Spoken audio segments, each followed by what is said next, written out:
J'ai le plaisir aujourd'hui de vous présenter, de vous inviter surtout à naviguer avec notre sonde échographique sur le genou d'un patient douloureux.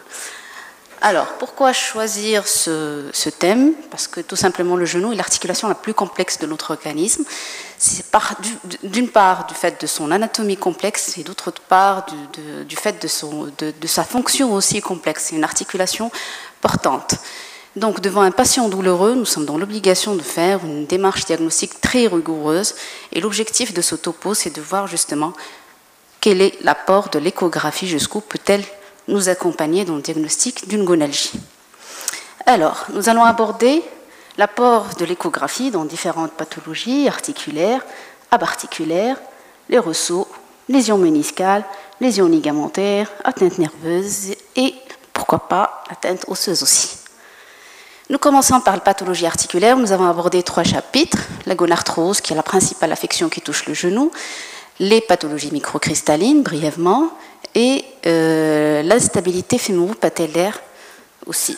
Donc, comment analyse-t-on un genou gonarthrosique? La principale anatomie, vous connaissez tous, c'est l'anomalie du cartilage articulaire. Ici, c'est un cartilage articulaire normal. Il faudra analyser 4 éléments principaux que sont l'épaisseur. Au niveau du genou, c'est de l'ordre d'à peu près de 3 mm. Les limites, qu'on voit parfaitement ici. Alors la limite, bien sûr, corticale, elle est plus hyper-échogène que la limite cartilagineuse, que l'interface synovialo-chondrale. Ça, on va le voir encore davantage dans la pathologie microcristalline. Un cartilage normal est un cartilage transparent et tout à fait homogène.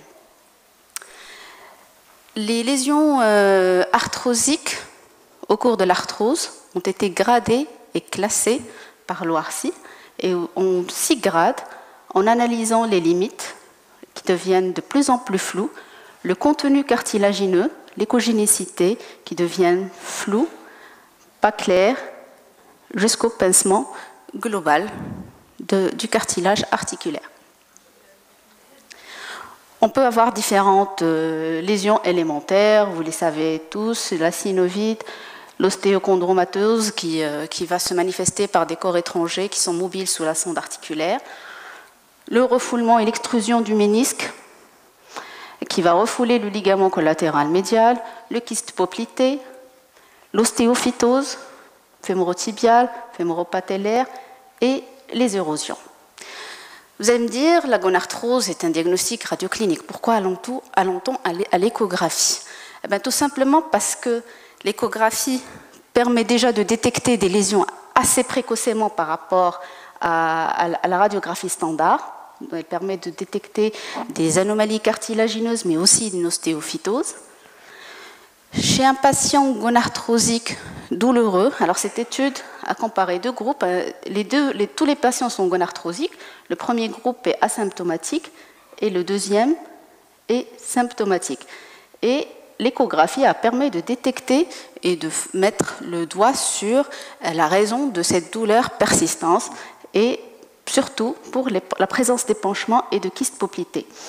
L'extrusion méniscale était aussi corrélée au grade radiologique. Et puis cette étude est intéressante puisque ça a permis de mettre le point sur la reproductibilité de l'échographie, mais aussi sur la corrélation US avec le HOMAC, surtout pour les anomalies cartilagineuses, l'ostéophytose et l'épanchement articulaire. Nous abordons maintenant les pathologies microcristallines, et vous savez tous que ces dépôts microcristallins peuvent siéger au niveau du cartilage hyalin, du fibrocartilage, du liquide articulaire, de la membrane synoviale, du tendon, mais aussi au niveau du tissu sous-cutané. Alors ça a été bien standardisé et a fait l'objet d'un consensus international par le groupe Omeract, que ce soit pour la goutte. Je ne vais pas détailler les différentes définitions des lésions US. Une image d'un cartilage articulaire normal, et nous revenons à ces limites, la limite superficielle qui est moins échogène que la limite osseuse. Quand vous avez un double contour, les 2 lignes paraissent avec la même échogénicité. On peut tomber sur un tophus d'échogénicité variable et avec un compte d'ambre variable. Les dépôts intrasynoviaux calciques, Les dépôts aussi intratendineux, dans le ligament patellaire, le tendon quadricipital. Pareil pour la CCA. Récemment, il y a eu une standardisation des différentes définitions et les lésions US sont dominées par les dépôts microcristallins au niveau du ménisque, en intracartilagineux, au niveau du tendon et aussi l'aspect de tempête de neige au niveau du liquide synovial. Une belle image du docteur Khazani, un feu d'artifice, une calcification au niveau du croc-poplité. Troisième pathologie articulaire que nous abordons aujourd'hui, c'est l'instabilité fémoro-patellaire. Nous savons tous que la stabilité est assurée par la trochlée fémorale, mais aussi par les rétinaculums, essentiellement le médial, puisque la patella a tendance à se luxer en latéral. Et bien sûr par d'autres éléments actifs, surtout le vaste médial. Donc tous ces éléments sont tout à fait accessibles à l'échographie et nous allons pouvoir les explorer grâce à notre sonde. Alors, déjà, comment poser un diagnostic d'une luxation échographiquement ou d'une subluxation? Vous placez votre patient en décubitus dorsal, genou en extension, quadriceps contracté, et vous posez votre sonde au niveau de la pointe inférieure de la patella transversalement. Vous obtenez cette image, l'image classique de la trochlée patellaire avec cette ombre de la patella. Par la suite, vous tracez deux verticales. Une première qui passe par le fond de la gorge trochléenne et une deuxième qui passe par cette pointe, cette ombre de la patella. Et vous mesurez ce décalage. Un décalage pathologique est considéré et un décalage supérieur à 10 mm. Et donc vous pouvez parler de subluxation patellaire. Comme c'est le cas ici, sur cette image, c'est un décalage de 15 mm, luxation latérale, c'est un peu l'équivalent du TAGT sur le scanner. Lorsque vous avez une instabilité, il faudra l'explorer, et donc on l'explore en analysant la trochlée fémorale, qui est tout à fait accessible aussi à l'échographie, même position, même image, mais on va mesurer cette fois-ci cet angle trochléen, et on va analyser aussi la forme de cette trochlée. Quand est-ce qu'on parle de dysplasie trochléenne? Lorsque cet angle est supérieur à 141 degrés ou lorsque vous avez une anomalie de la forme de la trochlée, soit en 3 segments, soit une trochlée plate. Il ne faut pas oublier de jeter un coup d'œil sur les rétinaculums, particulièrement le rétinaculum médial, puisque la luxation se fait souvent en latéral. Cette étude est très intéressante puisqu'elle a comparé l'échographie au gold standard qui était l'IRM avant. Et donc, vous voyez qu'il n'y a aucune différence dans le diagnostic de lésion du rétinaculum médial, que ce soit par l'échographie ou par l'IRM, avec une très bonne spécificité et sensibilité, qu'il s'agisse de rupture complète ou de rupture partielle. Une belle image de rupture du ligament du rétinaculum médial, ici une rupture complète, avec une hypoéchogénicité, une discontinuité des fibres avec un œdème tout autour. L'intérêt de l'échographie, c'est un examen dynamique. Et donc, on peut mieux visualiser cette rupture en faisant des manœuvres dynamiques et en subluxant cette patella latéralement. Et un écart supérieur à 5 mm est synonyme de rupture complète. Nous arrivons maintenant aux pathologies particulières, elles sont très nombreuses, nous allons les aborder brièvement. En antérieur, tendon quadricipital, ligament patellaire et les bursites antérieurs, prépatellaires, infrapatellaire superficielle et infrapatellaire profonde. Des images de tendinopathie quadricipitale avec un épaississement, une perte de l'aspect fibrillaire, des foyers hypoéchogènes, une calcification, des anomalies osseuses insertionnelles, une rupture carrément qui se fait à 1 cm de l'insertion patellaire qui constitue une zone de fragilité. Nous passons maintenant au ligament patellaire, le jumper's knee, qui touche surtout les fibres profondes. Vous voyez ici un foyer hypoéchogène avec une activité Doppler dessus. Une rupture totale du ligament patellaire avec une rétraction du tendon et de la patella.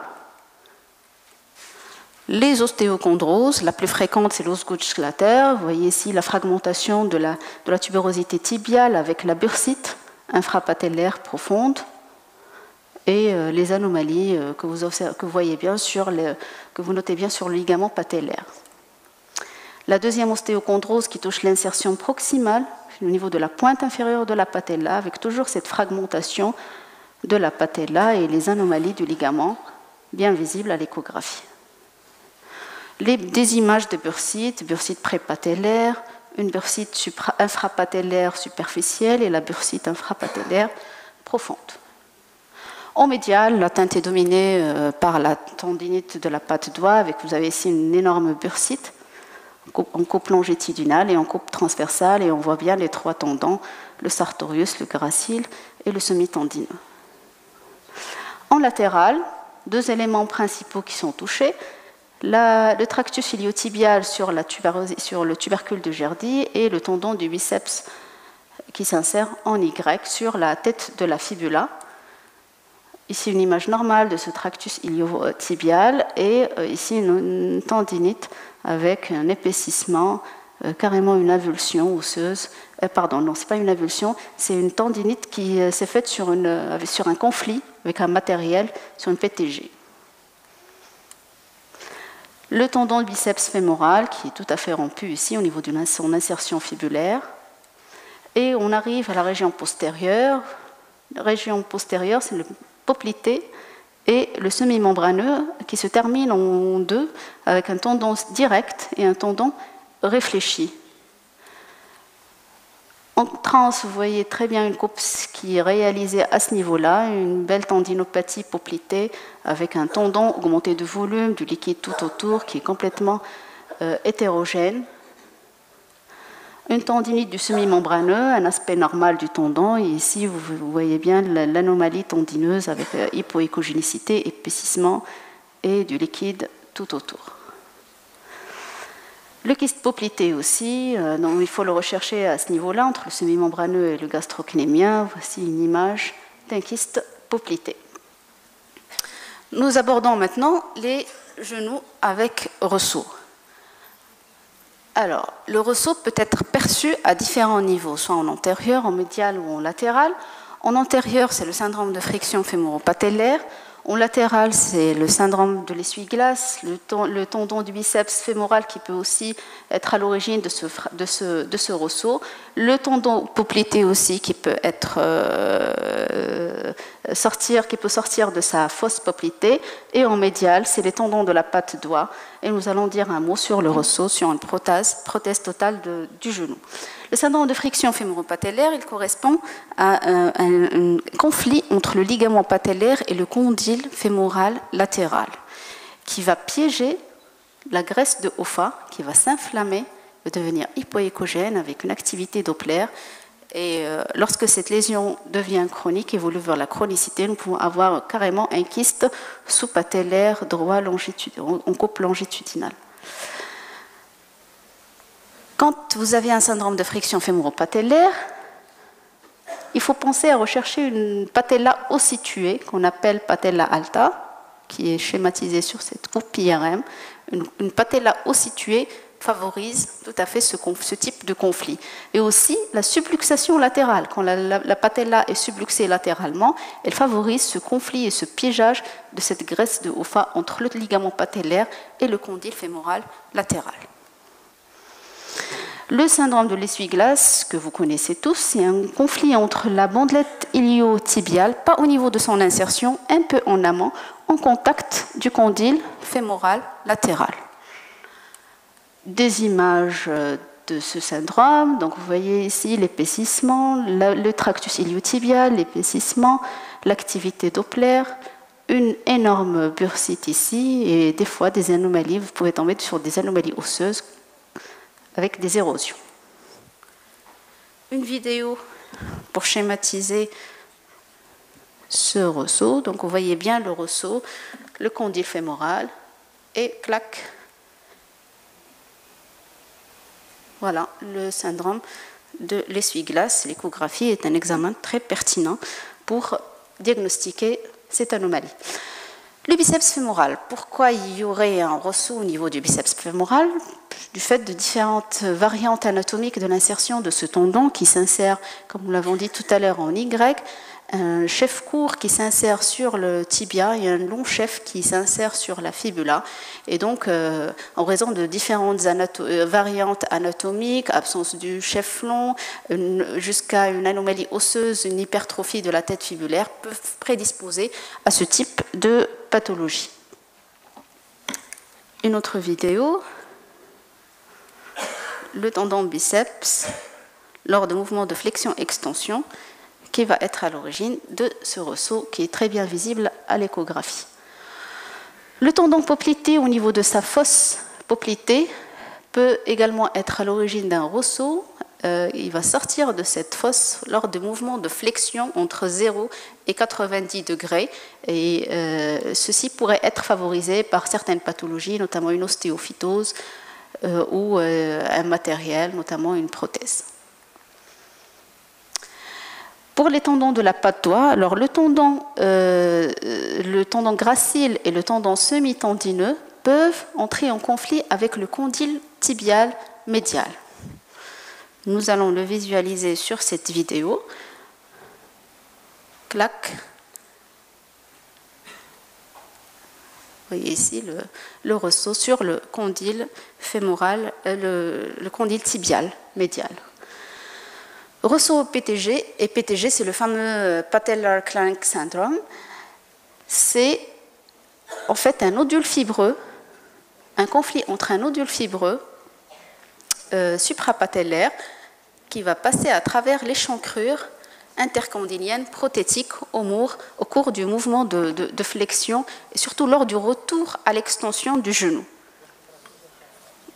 Nous allons le voir sur cette vidéo, le nodule fibreux, le matériel prothétique et lors du retour à l'extension, vous avez bien vu le claquement.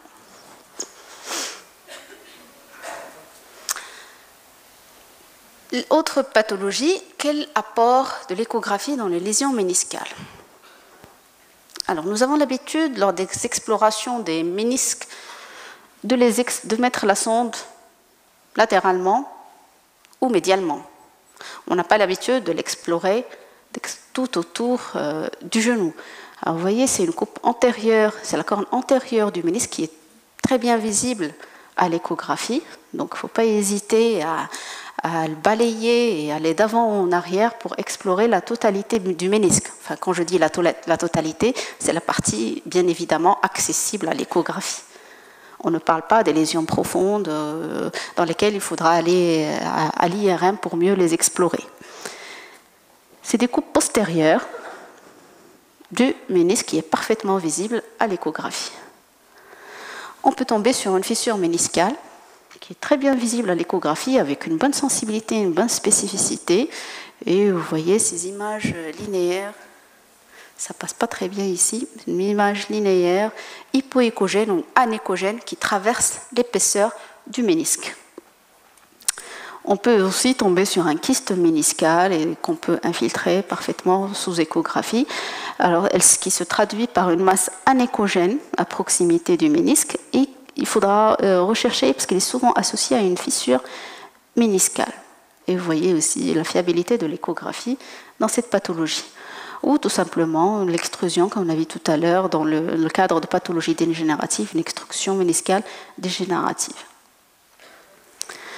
Quel est l'apport de l'échographie dans l'exploration des ligaments du genou? Alors, les ligaments du genou, il y en a trois types, les ligaments collatéraux, médial, latéral, les ligaments croisés, antérieur et postérieur, et l'actualité, c'est ce ligament antérolatéral. Ce ligament antérolatéral, il fait l'objet d'actualité en échographie, puisque c'est un tendon dont l'existence a été longuement débattue.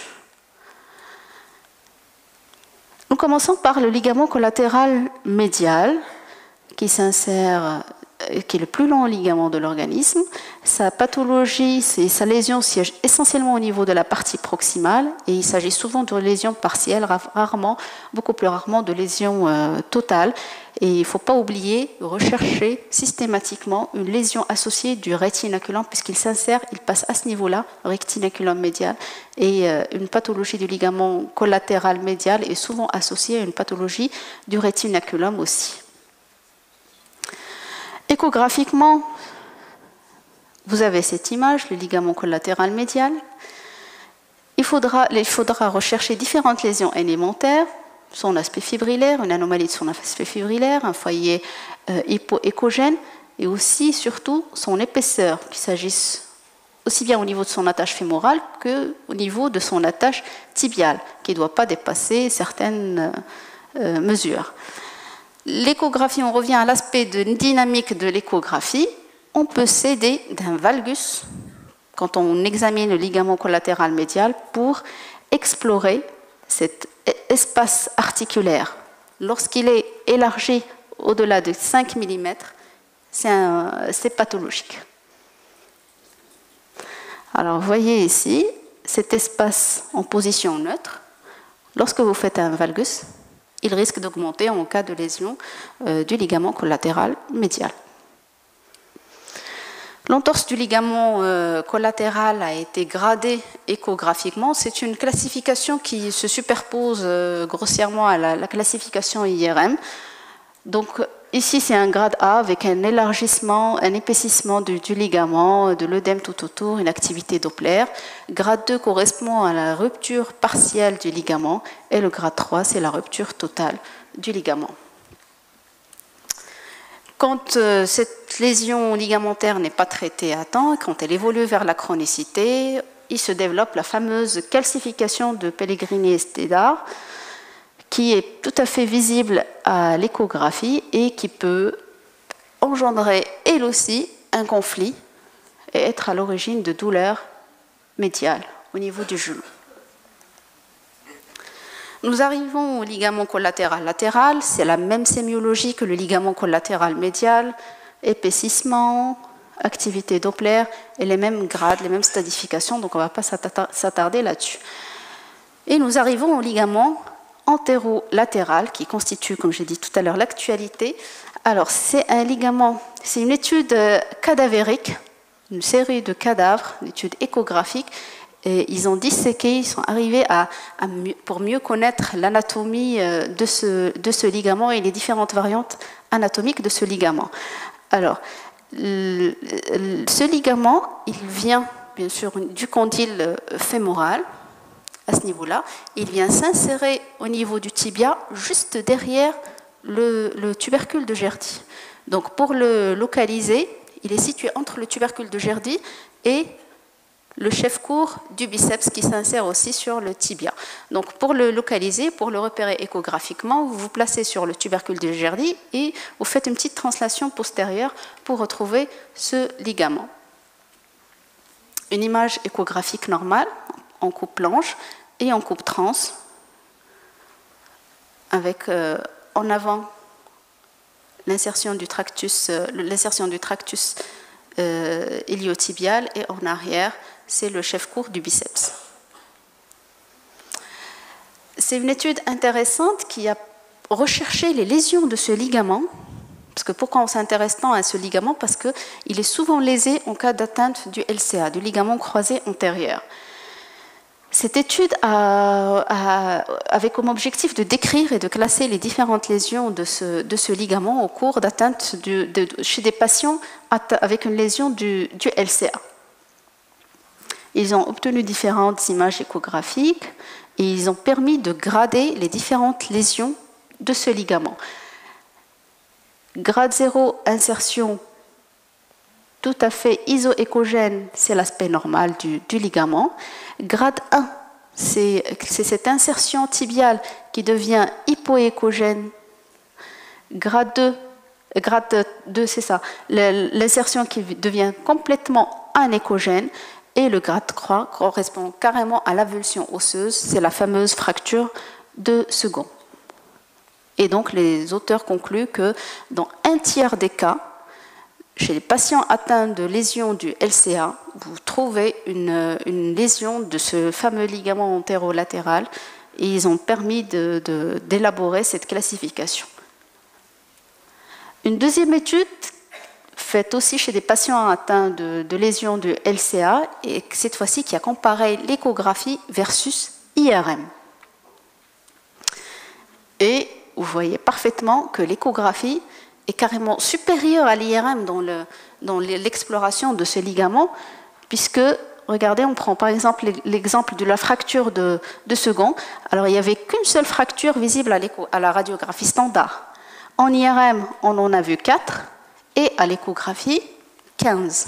Donc, vous voyez la sensibilité de l'échographie et une image de cette fracture de seconde. Donc il conclut que c'est un examen tout à fait reproductible et tout à fait utile dans l'exploration de ce ligament. Nous arrivons maintenant au ligament croisé. Alors je ne suis pas là pour défendre l'échographie dans l'exploration du ligament croisé. L'échographie a tout à fait ses limites, mais elle peut nous aider et nous inciter à demander une IRM plus vite et à aller plus loin très rapidement pour avoir un diagnostic lorsqu'on observe des anomalies échographiques, surtout quand la clinique n'est pas très parlante. On peut retrouver différentes anomalies échographiques, un épaississement, une hypoéchogénicité, une fissure ou un hématome. Donc, comment visualiser déjà ce tendon? Une coupe normale postérieure, vous voyez ici, c'est la partie proximale fémorale, insertion fémorale qui est accessible à l'échographie à ce niveau-là et qu'on retrouve au niveau de l'échancrure fémorale, l'échancrure condylienne à proximité du condyle latéral. Ce ligament peut être aussi exploré en antérieur, c'est son insertion tibiale, en fléchissant le genou, flexion complètement maximale, et vous pouvez visualiser cette insertion du ligament à ce niveau-là, qui est tout à fait accessible. Différentes anomalies peuvent être retrouvées. Ici, vous avez un hématome, donc qui signe une lésion du ligament croisé, un ligament épaissi qui devient hypoéchogène, là aussi c'est très suspect, il faudra aller rapidement à l'IRM. Le LCP aussi peut être visualisé, mais seulement en postérieur, au niveau de ces parties-là. En postérieur, en coupe longitudinale, et vous avez cette image, l'insertion du ligament sur le tibia. Alors cette insertion peut être tout à fait épaissie, hypoéchogène. Là, c'est très suspect. Vous allez directement à l'IRM pour un bilan lésionnel précis. Cette épaisseur, il y a même des études qui se sont penchées sur des mesures pour avoir une mesure. Les années 2000, on était à 1 cm. Et là, une dernière étude, une récente étude, l'épaisseur pathologique, le cutoff, est de 6,5 mm avec une très grande sensibilité et spécificité. Plusieurs anomalies peuvent être retrouvées, et surtout des kystes. Comme vous voyez, c'est un ligament tout à fait pathologique. En 2 mots, les lésions nerveuses, je ne peux pas trop m'attarder là-dessus. En 2 plaques, les nerfs du genou, c'est essentiellement le nerf tibial et le nerf fibulaire commun, qui sont tout à fait visualisés échographiquement à ce niveau-là. Et puis le nerf fibulaire commun, qui est plaqué contre la tête de la fibula. Différentes pathologies nerveuses peuvent être objectivées échographiquement. Le nerf peut être comprimé. Ici, c'est une image d'un patient chez qui le nerf a été comprimé parce qu'il a été longtemps alité. Et vous voyez ici le nerf, la souffrance en amont, épaissie, comprimée par la tête fibulaire. Une image d'un névrome et l'image kystique lobulaire en rapport avec une pathologie de l'articulation fémorotibiale supérieure.